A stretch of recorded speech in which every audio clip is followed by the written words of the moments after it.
ਅਸੀਂ ਕਰਨ ਲੱਗੇ ਹਾਂ ਜੀ 7ਵੀਂ ਜਮਾਤ ਗਣਿਤ ਦਾ ਅਭਿਆਸ 3.1 ਚੈਪਟਰ ਦਾ ਨਾਮ ਹੈ ਜੀ ਅੰਕੜਿਆਂ ਦਾ ਪ੍ਰਬੰਧਨ। ਸ਼ਬਦ ਆਇਆ ਜੀ ਅੰਕੜੇ। ਅੰਕੜੇ ਆਖਿਰ ਹੁੰਦੇ ਕੀ ਚੀਜ਼ ਹੈ ਜੀ? ਇੰਗਲਿਸ਼ ਵਿੱਚ ਡੇਟਾ ਬੋਲ ਦਿੱਤਾ ਜਾਂਦਾ ਹੈ। ਇਹ ਕੀ ਚੀਜ਼ ਹੈ? ਦੈਨਿਕ ਜੀਵਨ ਦੇ ਵਿੱਚ ਅਸੀਂ ਆਪਣੇ ਕੰਮ ਆਉਣ ਵਾਲੀ ਜਾਣਕਾਰੀ ਸੰਖਿਆਵਾਂ ਦੇ ਰੂਪ ਵਿੱਚ ਇਕੱਠੀ ਕਰਦੇ ਹਾਂ ਤਾਂ ਉਹਨਾਂ ਨੂੰ ਅਸੀਂ ਅੰਕੜਿਆਂ ਦਾ ਨਾਮ ਦਿੰਦੇ ਹਾਂ। ਦੈਨਿਕ ਜੀਵਨ ਵਿੱਚ ਕੰਮ ਆਉਣ ਵਾਲੀ ਜਾਣਕਾਰੀ ਜੋ ਸੰਖਿਆਵਾਂ ਦੇ ਰੂਪ ਵਿੱਚ ਹੋਵੇ। ਹੁਣ ਇਹ ਦੋ ਕਿਸਮਾਂ ਦੇ ਹੁੰਦੇ ਆ, ਇੱਕ ਤਾਂ ਮੂਲ ਅੰਕੜੇ ਤੇ ਇੱਕ ਗੌਣ ਅੰਕੜੇ। ਮੂਲ ਅੰਕੜੇ ਜਿਹੜੇ ਅੰਕੜੇ ਵਰਤੋਂਕਾਰ ਨੇ ਖੁਦ ਆਪਣੇ ਲਈ ਇਕੱਠੇ ਕੀਤੇ ਹੋਣ। ਉਦਾਹਰਨ ਵਜੋਂ ਮੰਨ ਲਓ ਮੈਂ ਇੱਕ ਕਿਤਾਬਾਂ ਦੀ ਬੱਚਿਆਂ ਦੀਆਂ ਕਿਤਾਬਾਂ ਦੀ ਦੁਕਾਨ ਖੋਲ੍ਹਣਾ ਚਾਹੁੰਦਾ ਸ਼ਹਿਰ ਦੇ ਵਿੱਚ, ਤਾਂ ਮੈਂ ਬੱਚਿਆਂ ਦੀ ਗਿਣਤੀ ਇਕੱਠੀ ਕਰੂੰਗਾ ਕਿ ਵੱਖ-ਵੱਖ ਉਮਰ ਵਰਗ ਦੇ ਕਿੰਨੇ ਬੱਚੇ ਹੈ। ਫਿਰ ਉਹਨਾਂ ਦੀ ਗਿਣਤੀ ਇਕੱਠੀ ਕਰਕੇ ਮੈਂ ਕਿਤਾਬਾਂ ਉਹਨਾਂ ਦੀਆਂ ਮਨਪਸੰਦ ਉਹਨਾਂ ਦੀ ਉਮਰ ਵਰਗ ਦੇ ਹਿਸਾਬ ਨਾਲ ਲੈ ਕੇ ਆਵਾਂਗਾ। ਜਿਸ ਤਰ੍ਹਾਂ ਜਿਹੜੇ ਬੱਚੇ 4-5 ਸਾਲ ਦੇ ਹੈ ਉਹਨਾਂ ਲਈ ਰੰਗੀਨ ਚਿੱਤਰਾਂ ਵਾਲੀਆਂ ਕਿਤਾਬਾਂ ਵਧੀਆ ਰਹਿਣਗੀਆਂ। ਜਿਹੜੇ ਬੱਚੇ 8-10 ਸਾਲ ਹੈ ਉਹਨਾਂ ਲਈ ਰੰਗੀਨ ਚਿੱਤਰਾਂ ਵਾਲੀਆਂ ਛੋਟੀਆਂ-ਛੋਟੀਆਂ ਬੱਚਿਆਂ ਦੀਆਂ ਕਹਾਣੀਆਂ ਵਧੀਆ ਰਹਿਣਗੀਆਂ। ਜਿਹੜੇ ਬੱਚੇ 15-16 ਸਾਲ ਦੀ ਹੈ ਤਾਂ ਉਹਨਾਂ ਲਈ ਜਨਰਲ ਨੌਲੇਜ ਦੀਆਂ ਕਿਤਾਬਾਂ ਜਾਂ ਹੋਰ ਕਹਾਣੀਆਂ ਦੀਆਂ ਬੁੱਕਸ ਕੰਮ ਆਉਣਗੀਆਂ। ਔਰ ਜੋ ਇਸ ਤੋਂ ਵੱਡੀ ਉਮਰ ਦੇ ਹੈ ਉਹਨਾਂ ਲਈ ਸਾਇੰਸ ਇਸ ਤਰ੍ਹਾਂ ਦੀ ਹੋਰ ਰੌਚਕ ਚੀਜ਼ਾਂ ਨਾਲ ਸੰਬੰਧਿਤ ਕਿਤਾਬਾਂ ਕੰਮ ਆਉਣਗੀਆਂ। ਤਾਂ ਉਹਨਾਂ ਅੰਕੜਿਆਂ ਨੂੰ ਦੇਖ ਕੇ ਮੈਂ ਕਿਤਾਬਾਂ ਆਪਣੀ ਦੁਕਾਨ ਵਿੱਚ ਰੱਖ ਲਵਾਂਗਾ। ਤਾਂ ਉਹ ਅੰਕੜੇ ਮੇਰੇ ਲਈ ਮੂਲ ਅੰਕੜੇ ਹੈ ਜਿਹੜੇ ਵਰਤੋਂਕਾਰ ਨੇ ਖੁਦ ਇਕੱਠੇ ਕੀਤੇ ਹੈ। ਹੁਣ ਸ਼ਬਦ ਆਇਆ ਜੀ ਗੌਣ ਅੰਕੜੇ। ਗੌਣ ਅੰਕੜੇ ਕੀ ਹੈ? ਇਹ ਅੰਕੜੇ ਜਿਹੜੇ ਵਿਅਕਤੀ ਨੇ ਵਰਤਨੇ ਹੈ ਉਸ ਨੇ ਇਕੱਠੇ ਨਹੀਂ ਕੀਤੇ ਹੁੰਦੇ। ਉਦਾਹਰਨ ਵਜੋਂ ਮੰਨ ਲਓ ਬੱਚਿਆਂ ਦੀ ਗਿਣਤੀ ਜਿਹੜੀ ਮੇਰੀ ਇਕੱਠੀ ਕੀਤੀ ਹੋਈ ਹੈ, ਵੱਖ-ਵੱਖ ਵਰਗਾਂ ਦੇ ਵਿੱਚ ਇੰਨੇ ਵਿਦਿਆਰਥੀ ਹੈ, ਵੱਖ-ਵੱਖ ਉਮਰਾਂ ਦੇ ਇੰਨੇ ਵਿਦਿਆਰਥੀ ਹੈ। ਉਹਨਾਂ ਨੂੰ ਦੇਖ ਕੇ ਇੱਕ ਆਈਸਕ੍ਰੀਮ ਵਾਲਾ ਵਿਅਕਤੀ, ਆਈਸਕ੍ਰੀਮ ਵੇਚਣ ਵਾਲਾ ਵਿਅਕਤੀ ਹੈ, ਉਹ ਮੇਰੇ ਅੰਕੜੇ ਦੇਖੇ ਅਤੇ ਉਹਨੂੰ ਪਤਾ ਲੱਗੇ ਵੀ ਇੱਥੇ ਤਾਂ ਬੱਚਿਆਂ ਦੀ ਗਿਣਤੀ ਸ਼ਹਿਰ ਦੇ ਵਿੱਚ ਸਭ ਤੋਂ ਵੱਧ ਹੈ, 10-12 ਸਾਲ ਦੇ ਬੱਚਿਆਂ ਦੀ ਗਿਣਤੀ। ਤਾਂ ਇਹਦਾ ਮਤਲਬ ਉਹ ਆਈਸਕ੍ਰੀਮ ਦੀ ਦੁਕਾਨ ਖੋਲ੍ਹ ਲਵੇ ਤਾਂ ਪੂਰੀ ਚੱਲੇਗੀ। ਤਾਂ ਅੰਕੜੇ ਇਕੱਠੇ ਮੈਂ ਕੀਤੇ ਸੀ ਤਾਂ ਮੇਰੇ ਲਈ ਉਹ ਮੂਲ ਅੰਕੜੇ ਹੈ। ਹੁਣ ਆਈਸਕ੍ਰੀਮ ਵਾਲੇ ਦੁਕਾਨਦਾਰ ਨੇ ਮੇਰੇ ਇਕੱਠੇ ਕੀਤੇ ਅੰਕੜੇ ਵੇਖ ਕੇ ਆਪਣੀ ਦੁਕਾਨ ਖੋਲ੍ਹ ਲਈ, ਤਾਂ ਉਸ ਨੇ ਜਿਹੜੇ ਮੇਰੇ ਇਕੱਠੇ ਕੀਤੇ ਅੰਕੜੇ ਵਰਤੇ ਹੈ ਤਾਂ ਉਸ ਦੁਕਾਨਦਾਰ ਦੇ ਲਈ ਉਹ ਅੰਕੜੇ ਗੌਣ ਅੰਕੜੇ ਆ।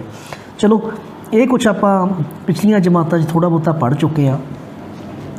ਹੁਣ ਹੁੰਦਾ ਕੀ ਹੈ, ਇਹ ਅੰਕੜੇ ਬਹੁਤ ਹੀ ਫੈਲੇ ਅਤੇ ਵਿਸਤ੍ਰਿਤ ਰੂਪ ਵਿੱਚ ਹੁੰਦੇ ਹੈ। ਜਿਵੇਂ ਸੰਖਿਆਵਾਂ ਤੁਹਾਨੂੰ ਫੈਲਾ ਕੇ ਦਿੱਤੀਆਂ ਹੁੰਦੀਆਂ ਤਾਂ ਉਹਨਾਂ ਨੂੰ ਆਪਣੇ ਵਰਤੋਂਯੋਗ ਬਣਾਉਣ ਦੇ ਲਈ ਅਸੀਂ ਵੱਖ-ਵੱਖ ਵਿਧੀਆਂ ਵਰਤਣੀਆਂ ਸਿੱਖੀਆਂ ਸੀ। ਕਹਿੰਦੇ ਆ ਨਾ ਇੱਕ ਚਿੱਤਰ 1000 ਸ਼ਬਦਾਂ ਦੇ ਬਰਾਬਰ ਹੈ। ਤਾਂ ਅਸੀਂ ਉਹਨਾਂ ਇੱਕ ਅੰਕੜਿਆਂ ਨੂੰ ਚਿੱਤਰ ਦੇ ਰੂਪ ਵਿੱਚ ਪੇਸ਼ ਕਰਨਾ ਸਿੱਖਿਆ ਸੀ। ਉਸ ਤੋਂ ਪਹਿਲਾਂ ਉਹਨਾਂ ਨੂੰ ਵਿਵਸਥਿਤ ਕੀਤਾ ਬਾਰੰਬਾਰਤਾ ਸਾਰਣੀ ਬਣਾ ਕੇ। ਯਾਦ ਹੈ ਨਾ ਜੀ? ਬਾਰੰਬਾਰਤਾ ਸਾਰਣੀ, ਜਿਵੇਂ ਇੱਥੇ ਮੰਨ ਲਓ ਮੁੱਲ ਹੁੰਦਾ ਸੀ ਅਤੇ ਇੱਥੇ ਅਸੀਂ ਟੇਢੀਆਂ ਲਾਈਨਸ ਲਗਾ ਕੇ ਬਾਰੰਬਾਰਤਾ ਸਾਰਣੀ ਤਿਆਰ ਕਰਦੇ ਸੀ। 2 ਲਾਈਨਾਂ ਦਾ ਮਤਲਬ 2 ਮੁੱਲ, 4 ਲਾਈਨਾਂ ਦਾ ਮਤਲਬ ਮੁੱਲ 4, 5 ਲਾਈਨਾਂ ਤਾਂ 4 ਲਾਈਨਾਂ ਅਸੀਂ ਟੇਢੀਆਂ ਲਗਾ ਕੇ 5ਵੀਂ ਲਾਈਨ ਲਈ ਉਹਨਾਂ ਨੂੰ ਕੱਟ ਦਿੰਦੇ ਸੀ ਮੁੱਲ 5। ਯਾਦ ਆ ਗਿਆ ਜੀ ਬਾਰੰਬਾਰਤਾ ਸਾਰਣੀ? ਅਤੇ ਉਸ ਤੋਂ ਬਾਅਦ ਅਸੀਂ ਇਹਨਾਂ ਤੋਂ ਛੱਡ ਗ੍ਰਾਫ ਬਣਾਉਣ ਦਾ ਕੰਮ ਸਿੱਖਿਆ ਸੀ। ਇਸ ਤਰੀਕੇ ਨਾਲ ਤੁਹਾਡੇ ਯਾਦ ਹੋਵੇ ਤੁਸੀਂ ਛੱਡ ਗ੍ਰਾਫ ਬਣਾ ਚੁੱਕੇ ਹੋ। ਯਾਦ ਹੈ ਨਾ? ਹੁਣ ਇਸ ਤੋਂ ਅੱਗੇ ਹੋਰ ਵੱਧਦੇ ਹੋਏ ਅੰਕੜਿਆਂ ਦੀ ਇੱਕ ਪ੍ਰਵਿਰਤੀ ਹੁੰਦੀ ਹੈ ਕਿ ਸਾਰੇ ਅੰਕੜੇ ਜਿਹੜੇ ਫੈਲੇ ਵੀ ਹੁੰਦੇ ਹੈ, ਕੁਝ ਮੁੱਲਾਂ ਦੇ ਨੇੜੇ ਫੈਲਾਵਟ ਹੁੰਦੀ ਹੈ ਇਹਨਾਂ ਦੀ, ਉਹਨਾਂ ਨੂੰ ਬੋਲਦੇ ਆ ਜੀ ਕੇਂਦਰੀ ਪ੍ਰਵਿਰਤੀ ਦੇ ਮਾਪ। ਯਾਨੀ ਕਿ ਦਿੱਤੇ ਹੋਏ ਅੰਕੜਿਆਂ ਦੇ ਵਿੱਚੋਂ ਕੁਝ ਅੰਕੜੇ ਇਹੋ ਜਿਹੇ ਹੁੰਦੇ ਹੈ, ਬਾਕੀ ਸਾਰੇ ਅੰਕੜੇ ਉਹਨਾਂ ਦੇ ਨੇੜੇ ਫੈਲੇ ਹੋਏ ਹੁੰਦੇ ਹੈ ਅਤੇ ਉਹਨਾਂ ਅੰਕੜਿਆਂ ਨੂੰ ਉਹਨਾਂ ਅੰਕੜਿਆਂ ਨੂੰ ਦੇਖਣ ਸਾਰ ਸਾਨੂੰ ਬਾਕੀ ਅੰਕੜਿਆਂ ਦੀ ਪ੍ਰਕਿਰਤੀ ਬਾਰੇ ਪਤਾ ਲੱਗ ਜਾਂਦਾ ਹੈ। ਤਾਂ ਇਸ ਵਿਵਸਥਾ ਦੇ ਵਿੱਚ ਸਾਨੂੰ ਕੇਂਦਰੀ ਪ੍ਰਵਿਰਤੀ ਦੇ ਮਾਪ ਸਹਾਈ ਹੁੰਦੇ ਆ ਅਤੇ ਇਸ ਜਮਾਤ ਦੇ ਵਿੱਚ ਅਸੀਂ ਇਹ ਸਿਰਫ 3 ਮਾਪ ਪੜ੍ਹਨੇ ਆ। ਸਭ ਤੋਂ ਪਹਿਲਾ ਮਾਪ ਅਸੀਂ ਪੜ੍ਹਨਾ ਹੈ ਔਸਤ ਜਾਂ ਮੱਧਮਾਨ। ਦੂਸਰਾ ਮਾਪ ਅਸੀਂ ਪੜ੍ਹਨਾ ਜੀ ਮੱਧਿਕਾ। ਤੀਸਰਾ ਮਾਪ ਅਸੀਂ ਪੜ੍ਹਨਾ ਜੀ ਬਹੁਲਕ। ਹੁਣ ਦੇਖੋ ਇੱਕ ਉਦਾਹਰਨ ਇਹਨਾਂ ਨੂੰ ਸਮਝਣ ਲਈ ਅਸੀਂ ਕਰਦੇ ਹਾਂ। ਬਹੁਲਕ ਤਾਂ ਹੁੰਦਾ ਹੈ ਦਿੱਤੇ ਹੋਏ ਅੰਕੜਿਆਂ ਵਿੱਚੋਂ ਸਭ ਤੋਂ ਵੱਧ ਵਾਰ ਆਉਣ ਵਾਲਾ ਮੁੱਲ,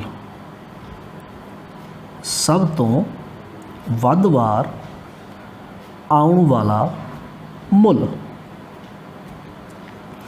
ਤੇ ਮੱਧਿਕਾ ਹੁੰਦੀ ਹੈ ਤਰਤੀਬਬੱਧ ਕੀਤੇ ਵੱਧਦੇ ਜਾਂ ਚੜ੍ਹਦੇ, ਵੱਧਦੇ ਦਾ ਚੜ੍ਹਦੇ ਇੱਕੋ ਗੱਲ ਹੈ, ਤਾਂ ਵੱਧਦੇ ਜਾਂ ਘਟਦੇ ਕ੍ਰਮ ਵਿੱਚ ਰੱਖੇ ਅੰਕੜਿਆਂ ਦਾ ਸਭ ਤੋਂ ਵਿਚਕਾਰਲਾ ਮੁੱਲ, ਇਹ ਮੱਧਿਕਾ ਹੁੰਦੀ ਹੈ। ਔਸਤ ਜਾਂ ਮੱਧਮਾਨ ਇਹ ਹੁੰਦਾ ਜੀ ਦਿੱਤੇ ਹੋਏ ਅੰਕੜਿਆਂ ਨੂੰ ਬਰਾਬਰ ਭਾਗਾਂ ਵਿੱਚ ਵੰਡਣ ਵਾਲਾ ਮੁੱਲ, ਬਰਾਬਰ ਭਾਗਾਂ ਵਿੱਚ ਵੰਡਣ ਵਾਲਾ ਮੁੱਲ। ਹੁਣ ਦੇਖੋ ਜੀ ਇਹਦੀ ਵਰਤੋਂ ਕਿੱਥੇ ਹੁੰਦੀ ਹੈ।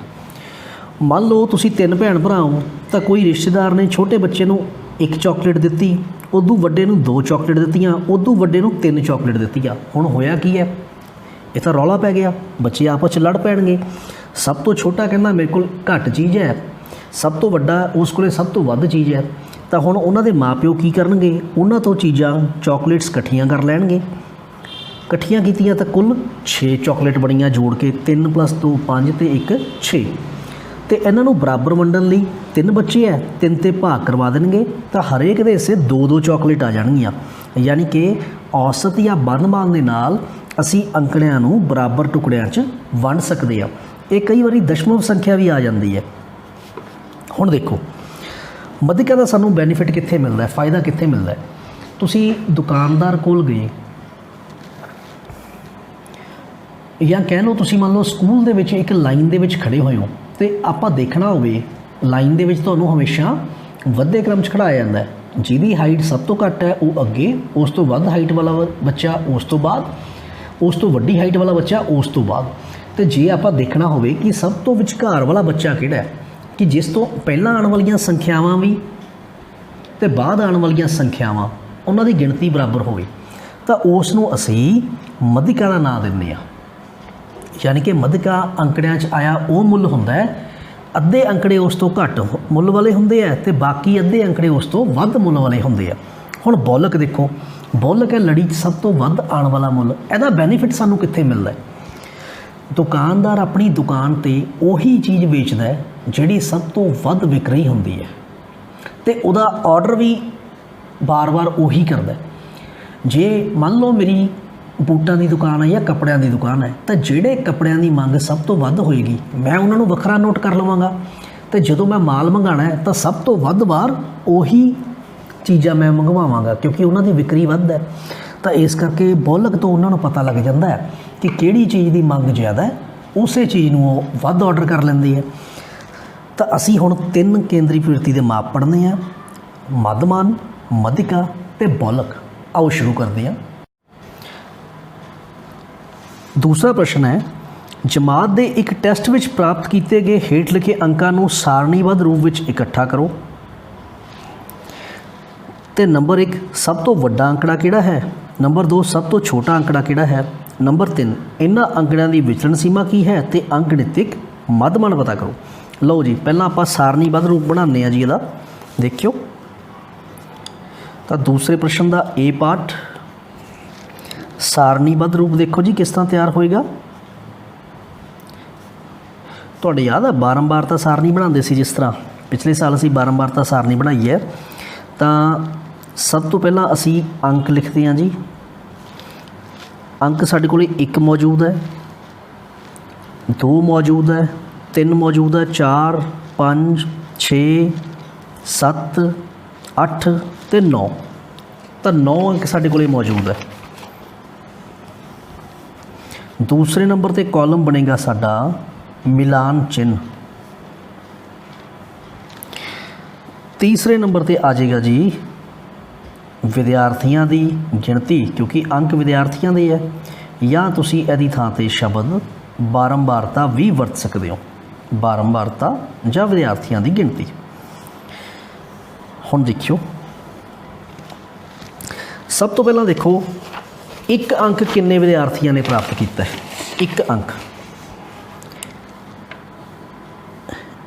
अंक सिर्फ एक विद्यार्थी का, तो मिलान चिन्ह लई एक टेढ़ी लाइन लगाओ।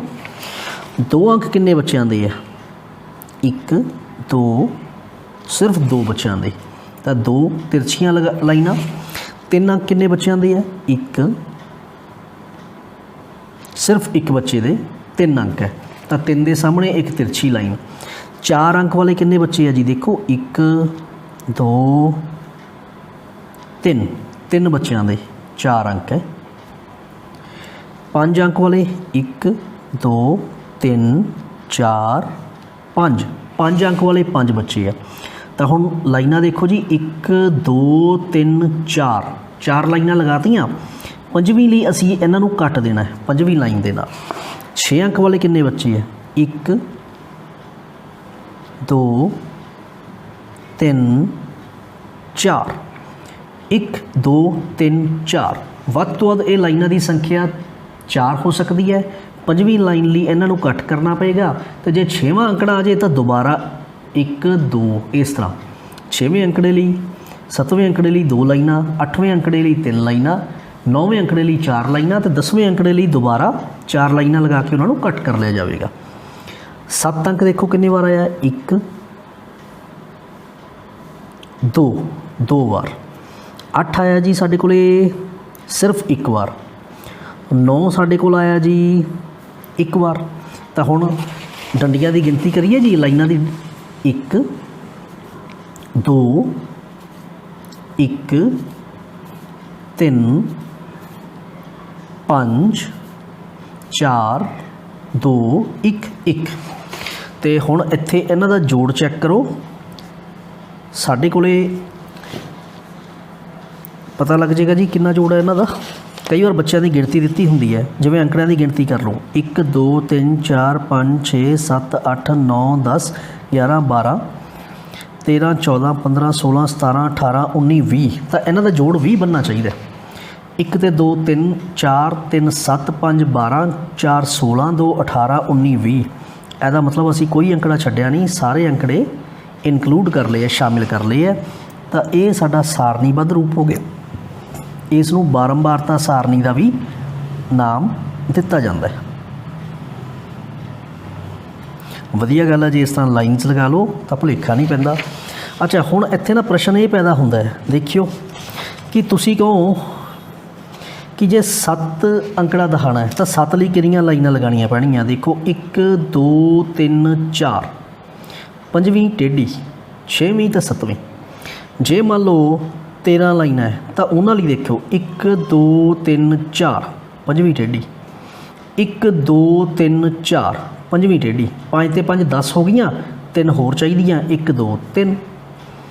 मतलब 4 तो वध लाइनां इकट्ठियां नहीं कर सकते। 5वीं लाइन ली टेढ़ी लाइन लगानी है। ये तो वैसे ही रफ काम समझाया जी।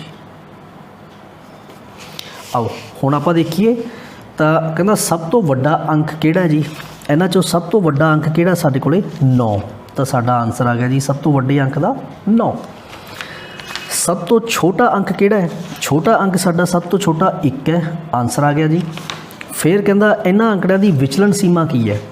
विचलन सीमा मतलब रेंज, इंग्लिश विच रेंज बोलते हैं। मतलब ये अंकड़े घट तो घट कित्थों शुरू होंदे आ ते वध तो वध कित्थे खत्म होंदे आ। इन्हां लई तुसीं सब तो वड्डे अंकड़े विचों सब तो छोटा अंकड़ा माइनस कर देना। इत्थे 9 है सब तो वड्डा अंकड़ा, सब तो छोटा 1 है। 9 चों 1 घटाया 8, तुहाडा आंसर आ गया। हुण असीं पता करके देना अंक गणितक मध्यमान। तो अंक गणितक मध्यमान लई असीं अंकड़ियां दा जोड़ करना है बटा अंकड़ियां दी गिणती। गिणती तो असीं हुणे करके आए हैं बई ये अंकड़ियां दी गिणती 20 है। जोड़ कर लीए इन्हां दा। आओ इन्हां दा जोड़ करते हैं।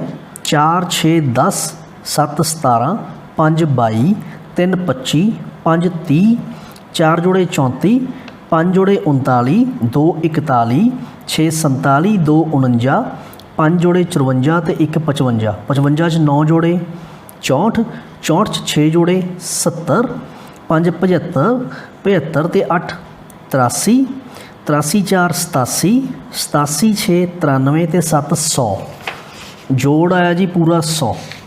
हुण देखो 100 के पिछे भी 0 है, 2 के पिछे भी 0 है, तो जिन्हां दे पिछे 0 होवे तां ओह 10 के पहाड़े ते कट्टे जांदे आ। तां लो जी 10 के पहाड़े ते कट दिंदे आ। उपर रह गया जी कल्ला 10 ते हेठां 2 2 एकम 2 2 5 10 5 तुहाडा आंसर आ गया। सौखा लगे ना क्वेश्चन। आओ एक प्रश्न होर करके देखिए। तीसरा प्रश्न है पहलियां 5 पूर्ण संख्यावां दा मध्यमान पता करो। लो तीसरा प्रश्न पहलियां 5 पूर्ण संख्यावां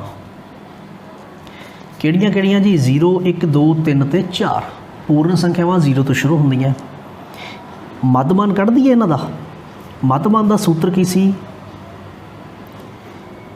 अंकड़ियां दा जोड़ बटा अंकड़ियां दी गिणती। लो जी 0 + 1 + 2 + 3 + 4 जोड़ो तो 5 ते करो भाग।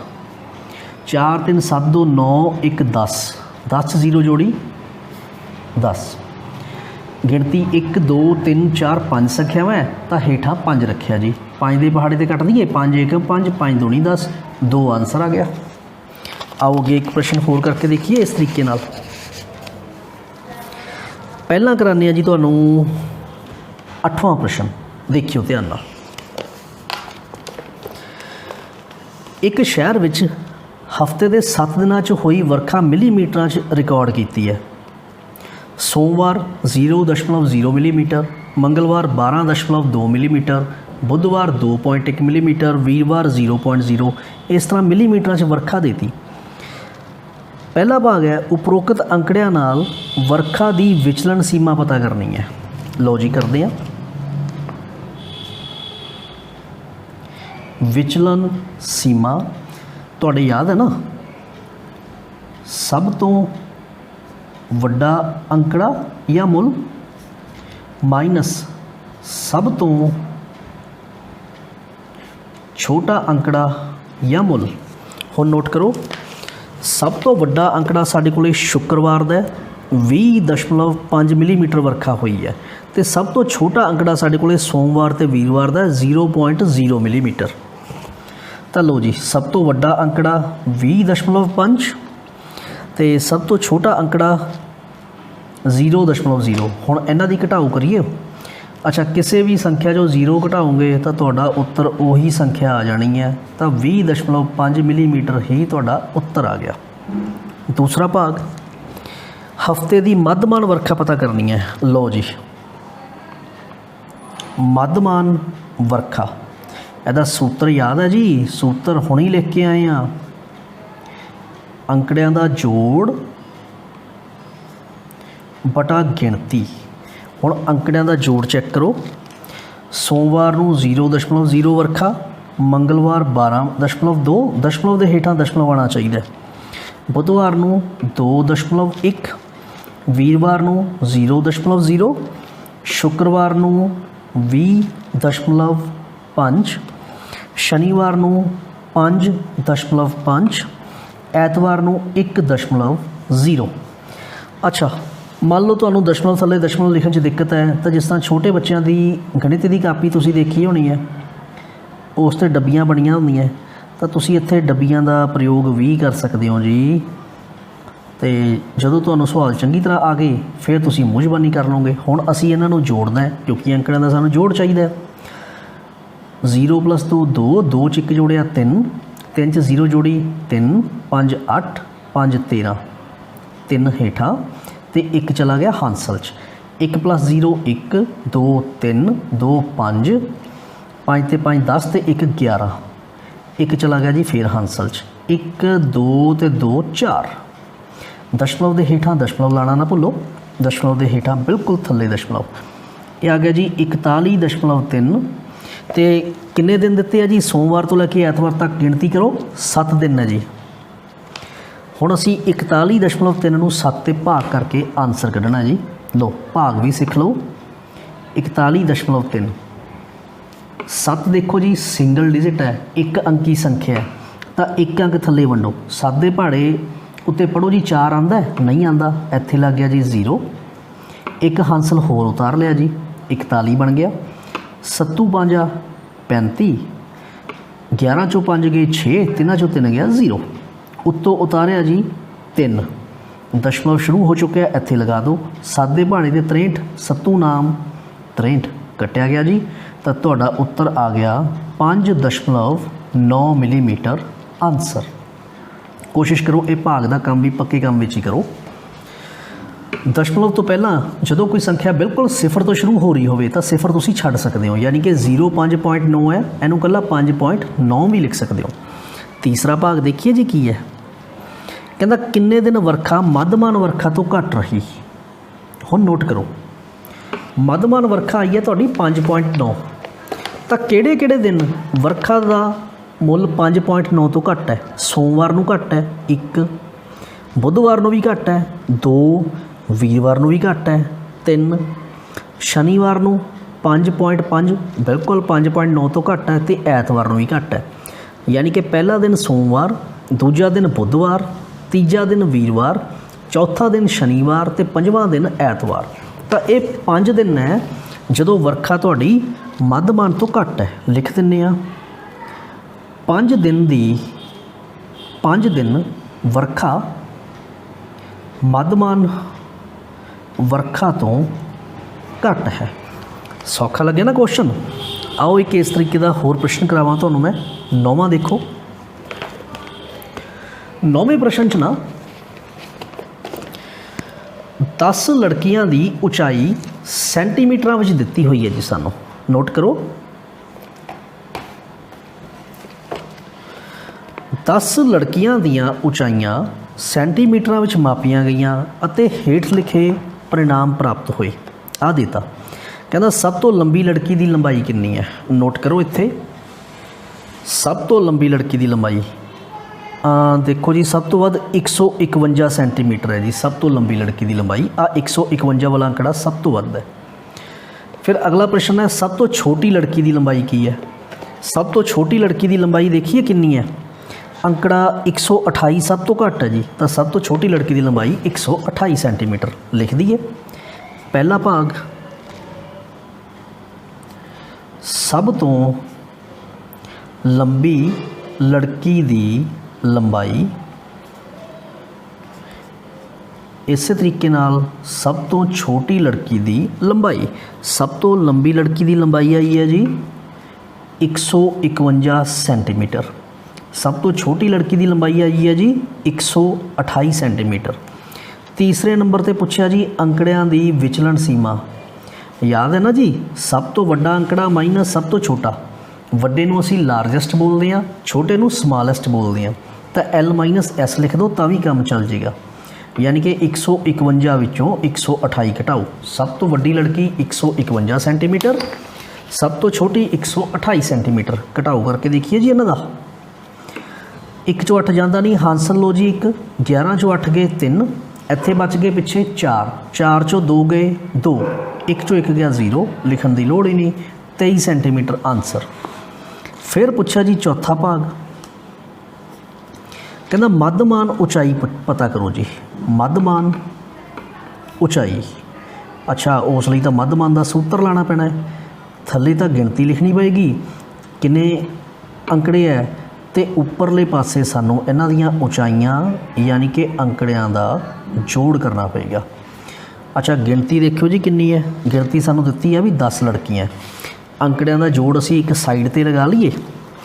तो पहली लड़की की लंबाई है जी 135 सेंटीमीटर। दूसरी की लंबाई ऊंचाई 150, फिर 139, 128, 151, 132, 146, 149, 143 तो 141। इन्हां दा जोड़ करिए चैक कर लो कोई अंकड़ा तो नहीं रह गया। 135 150 139 128 151 132 146 149 143 ਤੇ 141 ਸਾਰੇ ਅੰਕੜੇ ਆ ਚੁੱਕੇ ਆ ਜੀ। ਜੋੜ ਲਾਈਏ 5 9 14 8 22 1 23 2 25 6 31 9 40 3 43 ਤੇ 1 44 4 ਹਾਂਸਲ 4 3 7 5 12 3 15 2 17 5 22 3 25 4 29 4 33 4 37 4 41 ਏਕਾ ਹੇਠਾਂ 4 ਹਾਂਸਲ 4 1 5 6 7 8 9 10 11 12 13 14 ਲਓ ਜੀ ਇਹਨਾਂ ਦਾ ਜੋੜ ਆ ਗਿਆ 1414। ਹੇਠਾਂ ਦੇਖੋ 10 ਨਾਲ ਭਾਗ ਕੀਤਾ ਹੈ, ਮਗਰ 1 0 ਹੈ ਤਾਂ ਸਭ ਤੋਂ ਪਿੱਛੋਂ ਇਕਾਈ ਵਾਲੇ ਸਥਾਨ ਤੋਂ 1 ਅੰਕ ਛੱਡ ਕੇ ਦਸ਼ਮਲਵ ਲਗਾ ਦਿਓ, ਇੰਨੇ ਸੈਂਟੀਮੀਟਰ ਆਨਸਰ। यानी कि मध्यमान उचाई 141.4 सेंटीमीटर आ गई। हुण कुछ लड़कियां दी लंबाई इस तो घट होएगी, कुछ तो वध होएगी। तो साडा प्रश्न की अगला कहंदा जी किन्नियां लड़कियां दी लंबाई मध्यमान लंबाई तो ज़्यादा है। देखियो मध्यमान लंबाई आई है 141.4, किन्नियां लड़कियां दी लंबाई इस तो ज़्यादा है। चैक करो 150 ठीक है जी, उस तो वड्डा है। 151 उस तो वड्डा है, 146 वड्डा है, 149 वड्डा है, 143 वड्डा है, 141 है जिहड़ा ये मध्यमान तो घट गया। तो कितनियां लड़कियां हो गई जी 1 2 3 4 5 5 लड़कियां की लंबाई मध्यमान लंबाई तो ज़्यादा है। तो पंजवां भाग हो गया 5 लड़कियां की लंबाई मध्यमान लंबाई तो वध है। ये तुहाडा आंसर आ गया। आओ एक प्रश्न होर करके देखते हैं जी। पंजवां भाग हुण नोट करियो। पंजवें भाग च सानू एक सारणी दिती हुई है। खिडारी दिते है जी ए बी ते सी, उन्होंने मैच खेडे है 4-4 मैच। हो सकता किसी ने 3 खेडे होण, किसी ने 4 खेडे होण। जिवें खिडारी ए है, उन्हें पहले मैच में 14 दौड़ां बनाईयां, दूसरे 16, तीसरे 10 ते चौथे 10। इस तरीके नाल मतलब ये अंक है उन्होंने। बी खिडारी है, पहली खेड में 0 अंक, दूजी खेड 8 अंक, तीजी खेड 6 अंक, चौथी खेड 4 अंक। हुण खिडारी सी है, पहली खेड 8 अंक, दूजी खेड 11 अंक, तीजी खेड उन्हें मैच खेडिया ही नहीं। जे मैच नहीं खेडिया तो ये ना खेडने वाला मैच असी उसकी गिनती शामिल नहीं करना। यानी कि सी खिडारी ने सिर्फ 3 मैच ही खेडे है। तो जे सानू सी का मध्यमान कढ़ना पिया तो असी सिर्फ 3 मैचों के संख्यावां ही देखांगे। तो चौथी गेम च उन्हें 13 अंक ले है। हुण देखो जी, सब तो पहला भाग हरेक खेड विच ए द्वारा प्राप्त औसत अंक पता करनी, मध्यमान पता करो। यानी कि ए दे मध्यमान पता करना है अंकों का। ए खिडारी दे अंक तुहानूं दिते हुए है इस लाइन दे विच, तीसरी लाइन च। तो इन्हां दा जोड़ करो। कुल मैच 4 खेडे है, 4 अंकड़े 4 नाल भाग करा दिओ। इस तरह बी का औसत किवें कढोगे? इन्हां सारिਆਂ ਦਾ चौथी लाइन दे बी दे अंकों का जोड़ करो। 4 मैच खेडे 4 नाल भाग करा दो। तो जे तुहानूं सी का औसत कढ़न की लोड़ पै गई तो सी ने हुण देखो सिर्फ 3 मैच खेडे है, 1 2 ते 3। तो इन्हां तिन्नां नूं जोड़िया जाऊगा अंकों नूं तो 3 नाल भाग कराई जाऊगी। आओ करके देखिए।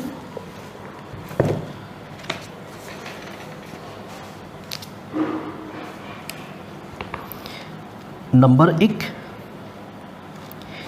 ए द्वारा प्राप्त औसत अंक। सूत्र लिखिए पहला, अंकड़ियां का जोड़ बटा गिनती। हुण देखो ए दे अंक किन्ने है? 14 16 10 ते 10। इन्हां दा जोड़ कर लो। 14 16 10 ते 10। कुल मैच किन्ने है जी? 4 खेडे है। अच्छा इन्हां दा जोड़ करिए। 14 16 10 ते 10, 4 6 10 हांसल आया 1, 1 1 2 3 4 5 ਤਾਂ 50/4 ਇਹਨੂੰ 2 ਦੇ ਪਹਾੜੇ 'ਤੇ ਕੱਟ ਲਓ। 2 ਦੂਣੀ 4 2 25 50 25/2 ਆਨਸਰ ਸਹੀ ਹੈ। ਪਰ ਜੇ ਤੁਸੀਂ ਭਾਗ ਕਰਨਾ ਚਾਹੋ ਤਾਂ ਭਾਗ ਵੀ ਕਰ ਸਕਦੇ ਹੋ। 25 ਨੂੰ 2 ਤੇ ਭਾਗ ਕਰੋ। 2 ਏਕਮ 2 ਕੱਟਿਆ ਗਿਆ ਜੀ। ਉੱਤੋਂ ਉਤਾਰਿਆ 5 2 ਦੂਣੀ 4 ਘਟਾ ਕੇ ਆਇਆ ਜੀ 1 ਦਸ਼ਮਲਵ ਸ਼ੁਰੂ ਕਰਨ ਦੀ ਇੱਥੇ ਲਗਾਈ 0 2 5 10 ਤਾਂ ਅੰਕ ਆ ਗਏ ਜੀ 12.5 ਅੰਕ। 25/2 ਉੱਤਰ ਵੀ ਸਹੀ ਹੈ ਅਤੇ 12.5 12.5 ਉੱਤਰ ਵੀ ਸਹੀ ਹੈ। ਦੂਸਰਾ ਭਾਗ ਕਹਿੰਦਾ ਹਰੇਕ ਖੇਡ ਵਿੱਚ ਸੀ ਦੁਆਰਾ ਪ੍ਰਾਪਤ ਮੱਧਮਾਨ ਅੰਕ ਪਤਾ ਕਰਨ ਲਈ ਅੰਕ ਪਤਾ ਕਰਨ ਲਈ ਤੁਸੀਂ ਕੁੱਲ ਅੰਕਾਂ ਨੂੰ ਕਿਹਦੇ ਨਾਲ ਭਾਗ ਦਿਓਗੇ? 3 ਨਾਲ ਜਾਂ 4 ਨਾਲ? ਦੇਖਿਓ ਸੀ ਨੇ ਕਿਉਂਕਿ ਮੈਚ ਹੀ 3 ਖੇਡੇ ਹੈ ਤਾਂ ਇਸ ਕਰਕੇ ਸਾਨੂੰ ਭਾਗ ਵੀ 3 ਨਾਲ ਹੀ ਕਰਨੀ ਪਏਗੀ। ਇੱਥੇ ਇਹਦਾ ਕਾਰਨ ਲਿਖ ਦਈਏ,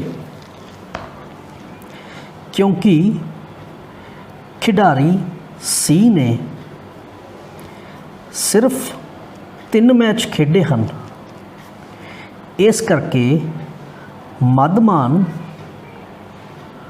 ਕੱਢਣ ਲਈ 3 ਨਾਲ ਹੀ ਭਾਗ ਕਰਾਂਗੇ। ਆਓ ਜੀ ਤੀਸਰਾ ਭਾਗ ਦੇਖੀਏ। ਬੀ ਨੇ ਸਾਰੀਆਂ 4 ਖੇਡਾਂ 'ਚ ਭਾਗ ਲਿਆ। ਬੀ ਦੇ ਅੰਕਾਂ ਦਾ ਮੱਧਮਾਨ ਪਤਾ ਕਰਨਾ ਜੀ। ਬੀ ਦੇ ਪ੍ਰਾਪਤ ਅੰਕਾਂ ਦਾ ਮੱਧਮਾਨ ਸੂਤਰ ਲਾਈਏ, ਅੰਕੜਿਆਂ ਦਾ ਜੋੜ ਬਟਾ ਗਿਣਤੀ। ਬੀ ਦੇ ਦੇਖੋ ਜੀ ਸਕੋਰ ਕਿੰਨਾ ਹੈ? 0 + 8 + 6 + 4 ਅਤੇ ਕੁੱਲ ਮੈਚ 4 ਹੈ। 8 ਤੇ 6 14 ਤੇ 4 18/4 2 ਦੂਣੀ 4 2 9 18 ਅਤੇ 9 ਨੂੰ ਤੁਸੀਂ 2 ਤੇ ਭਾਗ ਕਰੋਗੇ 4.5 ਤੁਹਾਡਾ ਆਨਸਰ ਆ ਜਾਣਾ। ਹੁਣ ਚੌਥਾ ਭਾਗ ਹੈ ਕਿਸ ਦਾ ਪ੍ਰਦਰਸ਼ਨ ਸਭ ਤੋਂ ਚੰਗਾ ਹੈ। ਦੇਖੋ ਜੀ ਪ੍ਰਦਰਸ਼ਨ ਦਾ ਅੰਦਾਜ਼ਾ ਸਾਨੂੰ ਲੱਗੂਗਾ ਔਸਤ ਕੱਢਣ 'ਤੇ। ਜਿਵੇਂ ਏ ਦੇ ਅੰਕਾਂ ਦਾ ਔਸਤ ਅਸੀਂ ਪਹਿਲੇ ਭਾਗ 'ਚ ਕੱਢਿਆ 12.5। ਬੀ ਦੇ ਅੰਕਾਂ ਦਾ ਔਸਤ ਅਸੀਂ ਤੀਸਰੇ ਭਾਗ 'ਚ ਕੱਢਿਆ ਜੀ 4.5। ਸੀ ਦੇ ਅੰਕਾਂ ਦਾ ਔਸਤ ਇਹ ਸਾਨੂੰ ਖੁਦ ਕੱਢਣਾ ਪਏਗਾ। ਦੇਖਿਓ ਮਾੜਾ ਜਿਹਾ ਕਿਸ ਤਰ੍ਹਾਂ ਕੱਢਾਂਗੇ। ਸੀ ਨੇ ਕਿਉਂਕਿ 3 ਮੈਚਾਂ 'ਚ ਭਾਗ ਲਿਆ ਤਾਂ ਉਹਦੇ 3 ਮੈਚਾਂ ਦਾ ਅੰਕ ਜੋੜੋ 8 11 ਅਤੇ 13। 8 ਤੇ 11 19 19 ਵਿੱਚ 13 ਜੋੜੋਗੇ ਆਏਗਾ ਜੀ 32 32/3। ਇਹਨੂੰ ਭਾਗ ਕਰ ਲਿਓ, ਇਹ ਆ ਜਾਏਗਾ 10.66। ਆਓ ਭਾਗ ਕਰਨੀ ਸਿਖਾਈ ਦੇਵਾਂ ਤੁਹਾਨੂੰ ਮੈਂ ਨਾਲ। 32 ਨੂੰ 3 ਤੇ ਭਾਗ ਕਰਵਾਉਣਾ ਜੀ। 3 ਏਕਮ 3 ਕੱਟ ਕੇ ਆ ਗਿਆ 0 ਉੱਤੋਂ ਉਤਾਰਿਆ ਜੀ 2। ਹੁਣ ਦੇਖੋ 3 ਦਾ ਪਹਾੜਾ 2 ਥੱਲੇ ਪੜੋ ਨਹੀਂ ਜਾ ਰਿਹਾ ਤਾਂ ਇੱਥੇ ਲੱਗ ਗਈ ਜੀ 0 ਨਾਲ ਹੀ ਇੱਥੇ ਦਸ਼ਮਲਵ ਅਤੇ ਦਸ਼ਮਲਵ ਦੀ 1 0 ਇੱਥੇ 3 ਛਿਕੇ 18 ਬਾਕੀ ਰਹਿ ਗਿਆ ਜੀ ਕੱਟ ਕੇ 2 ਦਸ਼ਮਲਵ ਤੋਂ ਬਾਅਦ 1 0 ਫਰੀ ਫਿਰ 3 ਛਿਕੇ 18 ਫਿਰ 2 ਤਾਂ 10.66 ਰਹਿ ਗਿਆ। ਜਾਂ ਤੁਸੀਂ ਕਹਿ ਸਕਦੇ ਹੋ 10.6। ਮੰਨ ਲਓ ਮੈਂ ਦਸ਼ਮਲਵ ਤੋਂ ਬਾਅਦ ਸਿੰਗਲ ਡਿਜਿਟ ਲੈਣਾ ਹੈ ਤਾਂ ਜਿਹੜਾ ਡਿਜਿਟ ਤੁਸੀਂ ਛੱਡਣਾ ਚਾਹੁੰਦੇ ਹੋ, ਜਿਹੜਾ ਅੰਕ ਛੱਡਣਾ ਚਾਹੁੰਦੇ ਹੋ, ਜੇ ਉਹ 5 ਜਾਂ 5 ਤੋਂ ਵੱਡਾ ਹੋਵੇ ਤਾਂ ਪਹਿਲਾਂ ਵਾਲਾ 1 ਵਧਾ ਦਿਓ। ਹੁਣ ਇਹ 6 ਹੈ, ਇਹ 5 ਤੋਂ ਵੱਡਾ ਹੈ ਨਾ, ਤਾਂ ਇਸ ਤੋਂ ਪਿਛਲਾ ਅੰਕ 1 ਵੱਧ ਜਾਏਗਾ 7 ਆ ਜਾਏਗਾ 10.7। ਤਿੰਨਾਂ ਵਿੱਚੋਂ ਦੇਖੋ ਜੀ ਔਸਤ ਕਿਹਦੀ ਵਧੀਆ ਹੈ? ਏ ਦੀ ਔਸਤ ਸਭ ਤੋਂ ਵਧੀਆ ਹੈ, ਇਸ ਲਈ ਏ ਦਾ ਪ੍ਰਦਰਸ਼ਨ ਸਭ ਤੋਂ ਚੰਗਾ ਹੈ। ਬਣ ਗਿਆ ਜੀ ਆਨਸਰ।